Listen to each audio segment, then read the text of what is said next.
আমার মনে হয় দাওয়াই পানি জায়গাটা ঠিক বেড়ানোর জায়গা নয়, এটা একেবারেই একটা অনুভবের জায়গা।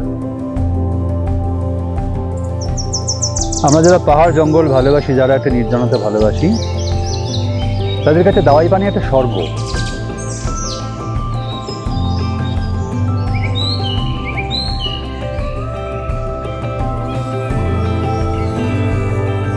দার্জিলিংয়ের অত্যন্ত উৎকৃষ্ট মানের চা ঘরে রাখা থাকে, চা এবং তার সাথে আপনার ভালো লাগা বইটা নিয়ে আপনি এবং আপনি বারান্দায় বসুন, সামনে কাঞ্চনজঙ্ঘা তার বিস্তৃত নিয়ে আপনার সামনে দাঁড়িয়ে আছে। আমরা আসবো, শরীর স্বাস্থ্য ভালো করব এবং বয়স্কদের ক্ষেত্রেও ছোটদের ক্ষেত্রে আসুন, ভালোভাবে দেখি এবং ভাবি এবং প্রকৃতির সঙ্গে দুদিন কাটিয়ে যাই।